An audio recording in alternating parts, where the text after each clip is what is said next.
Assalamualaikum warahmatullahi wabarakatuh. Selamat siang Bapak Dr. Andes Taufik Sirot, SAG, MPDI, dan teman-teman yang berbahagia.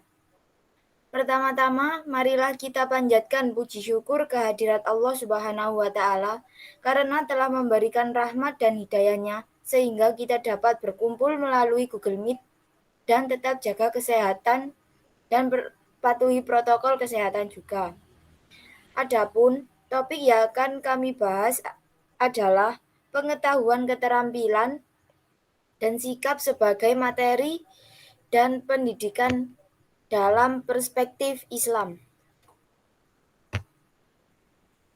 Perkenalkan, nama saya Fadia Dwi Adisetyo Budi yang akan bertugas sebagai moderator dan membimbing jalannya diskusi pada hari ini. Adapun anggota kelompok saya yaitu Nabila Priyanka Hafsoh sebagai pemateri pertama dan Oktavia Nisa Urahma sebagai pemateri kedua. Rangkaian acara yang akan kita lewati adalah pertama, sesi pembukaan, kedua, sesi penyampaian dan penyajian materi, dan terakhir sesi penutupan. Baik, teman-teman, langsung saja kita mulai dengan sesi yang pertama yaitu pembukaan. Marilah kita mengucapkan basmalah bersama-sama. Bismillahirrohmanirrohim. Terima kasih. Dan selanjutnya adalah penyampaian dan penyajian materi. Saya persilahkan untuk Nabila membacakan materi yang pertama.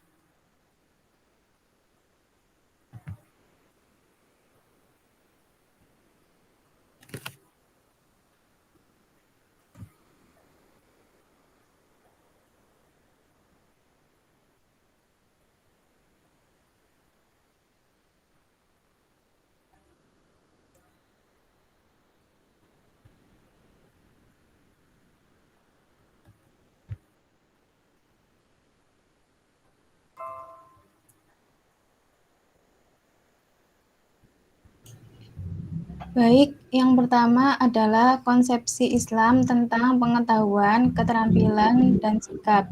Yang pertama adalah konsepsi Islam tentang pengetahuan. Ulama Imam Syafi'i memberikan contoh keterkaitan pendidikan ilmu dengan amalan, pikiran, dan zikir, akal, juga hati. Al-Rabi berkata, Imam Syafi'i, beliau menuntaskan khataman Al-Quran, misalnya 60 kali pada saat bulan Ramadan, seluruhnya di dalam sholat. Seseorang yang mempunyai iman pengetahuan akan mengantarkannya untuk beriman kepada Allah Subhanahu wa Ta'ala. Menurut Muhammad Said Ramadan, ilmu pengetahuan dan agama tidak terdapat batas pemisah, yaitu ilmu adalah Islami sepanjang berada dalam batas-batas yang digariskan Allah kepada kita. Dari konteks tersebut, macam-macam pengetahuan terbagi menjadi dua, yakni pengetahuan ilahi secara sempurna yang dimiliki Nabi juga Rasul, dan ilmu hasil penelitian manusia yang bersifat nisbi.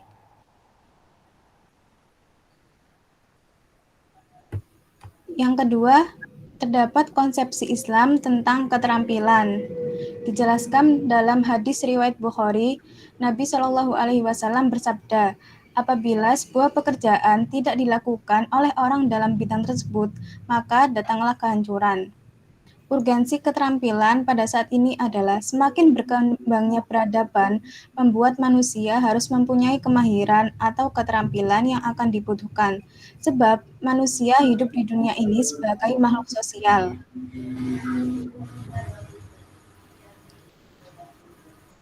Lalu ada konsepsi Islam tentang keterampilan. Landasan penyebab pembentukan sikap yang paling utama dalam Islam adalah pemahaman mengenai agama. Hal tersebut dapat menunjukkan sikap yang dimiliki oleh setiap orang. Ada beberapa Al-Quran, hadis, dan pendapat. Rasulullah bersabda, muliakanlah para anakmu dan ajarilah budi pekerti yang baik. Hadis riwayat Ibnu Majah. William Kilpatrick berpendapat, perilaku buruk menjadi faktor ketidaksanggupan manusia dalam bersikap sewajarnya, walaupun mempunyai knowledge mengenai kebaikan tersebut. Dari hadis Nabi mengungkapkan, Sebaik-baiknya manusia adalah mereka yang bermanfaat bagi sesama. Seseorang tidak dapat memiliki kualitas sikap yang baik jika tidak bermanfaat bagi orang lain. Hendaknya kita mengawalinya dengan bersikap mulia terlebih dahulu kepada Allah dan Rasul-Nya, yang terdapat dalam Quran Surat At-Taubah ayat 24. Maka dari itu, sikap mulia dalam perspektif Islam adalah kewajiban bagi setiap muslim yang tertulis dalam Al-Quran maupun hadis.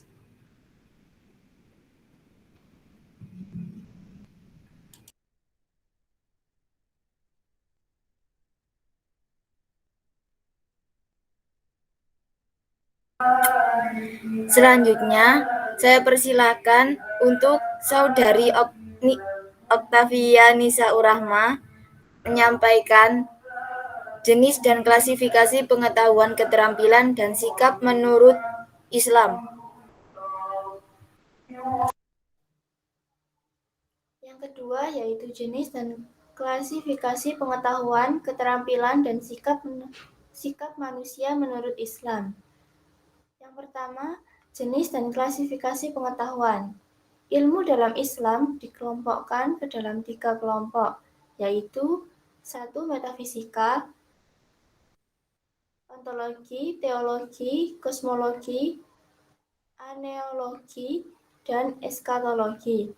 Yang kedua, matematika, yang mencakup geometri, aljabar, aritmatika, dan trigonometri. Yang ketiga, yaitu ilmu fisik. Fisika, kimia, geologi, geografi, astronomi, dan optika. Menurut Al-Ghazali, ilmu terbagi menjadi 2. Yang pertama yaitu ilmu fardhu ain. Ilmu fardhu ain ini yaitu ilmu tentang melaksanakan haji, berpuasa, berzakat, dan sebagainya. Yang kedua yaitu ilmu fardhu kifayah, seperti ilmu pertanian, kedokteran, dan sebagainya.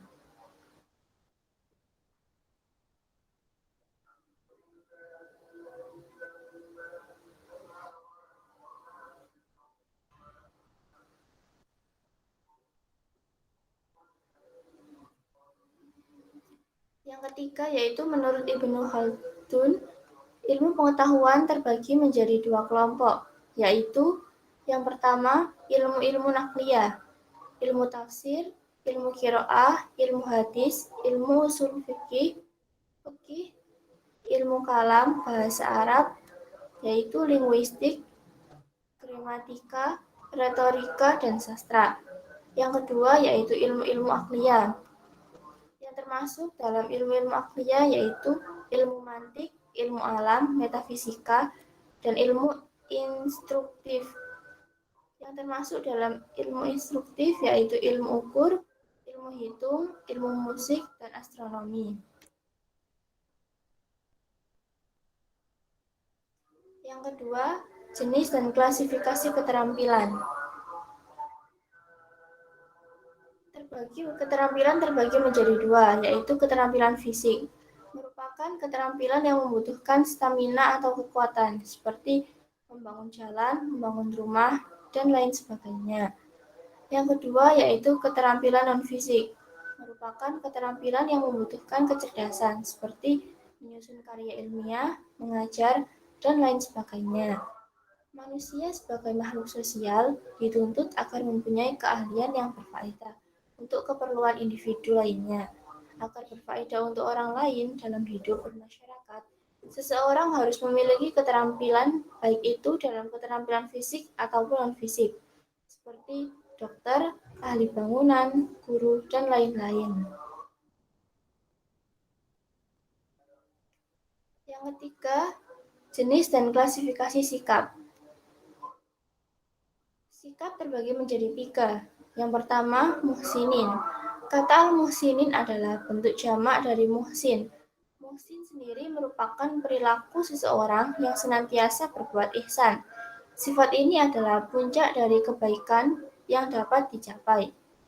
Yang kedua, kesolehan. Pada surat Luqman ayat 8 dijelaskan bahwa umat muslim yang beriman dengan keimanan yang benar dan membuktikan kebenaran imannya dengan mengerjakan amal-amal soleh. Yang ketiga, rendah hati.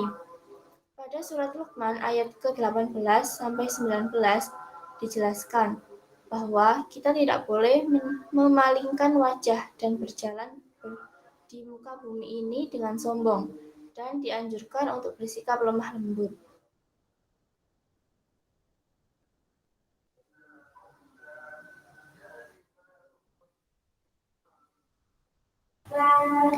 Dan untuk selanjutnya saya akan membacakan pengetahuan, keterampilan, dan sikap yang harus menjadi materi pendidikan dalam Islam. 1. Pengetahuan yang harus menjadi materi pendidikan dalam Islam. Ilmu pengetahuan dan teknologi khususnya pada zaman modern mengalami banyak perubahan dan sangat cepat, sedangkan agama berkembang sangat lambat, sehingga terjadi ketidakharmonisan antara agama dengan ilmu pengetahuan dan teknologi. Salah satu ciri yang membedakan Islam dengan yang lain adalah penekanannya pada Islam. Al-Quran dan Sunnah mengajak umat Islam untuk mencari dan memperoleh ilmu dan hikmahnya, serta menempatkan orang-orang yang berilmu pada derajat yang tinggi.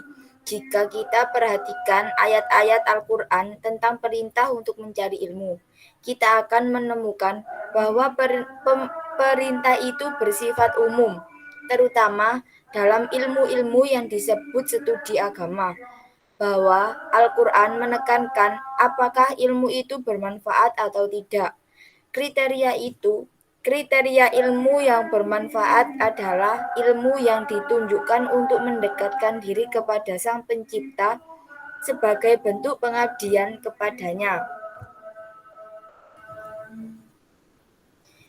Yang kedua, keterampilan yang harus menjadi materi pendidikan dalam Islam. Diungkapkan dalam Al-Quran, keterampilan dapat berupa berdagang, berternak, berdakwah, bertani, dan lain-lain. Ada baiknya umat Islam yang menjadi pemrakarsa bagi perkembangan macam-macam keterampilan seiring kemajuan peradaban dunia. Dengan keterampilan, kita dapat memanfaatkan sumber yang berasal dari alam ini dengan baik. Keterampilan dalam penyelesaian pekerjaan dapat dipengaruhi oleh bakat, latihan, dan pembiasaan. Orang yang kreatif dalam mengerjakan pekerjaan fisik disebabkan karena terlatih dalam melaksanakan pekerjaan tersebut. Seperti jika ingin menjadi seorang pembicara yang baik, maka perlu adanya pelatihan public speaking.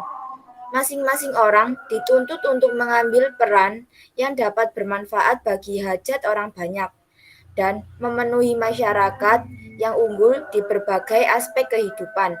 Lembaga pendidikan Islam berperan membagi perhatian dalam melatih keterampilan yang diperlukan di kehidupan sekarang ini. 3. Sikap yang harus menjadi materi pendidikan Islam, yaitu beberapa bentuk sikap tasamu yang terdapat dalam pendidikan lintas budaya adalah sikap tolong-menolong, tanggung jawab, gotong royong, saling memahami, saling menghargai, komunikasi, peduli sesama. Faktor pendukung penerapan tasamu dalam pendidikan multikultural adalah persamaan, sedangkan penghambat perkembangan sikap tasamu adalah adanya sikap monopolistik, model pembelajaran yang cenderung dogmatis dan self-religius. Sebagai variabel independen, solusi untuk menumbuhkan sikap tasamu adalah praktik pendidikan berorientasi pada nilai, yang akan berfokus pada bagaimana siswa memandang, memahami, dan menghadapi persoalan.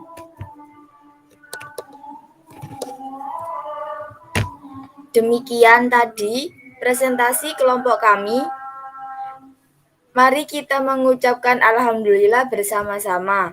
Alhamdulillahirabbil alamin. Saya sebagai moderator mohon maaf atas kekurangannya dan terima kasih untuk perhatiannya. Wassalamualaikum warahmatullahi wabarakatuh.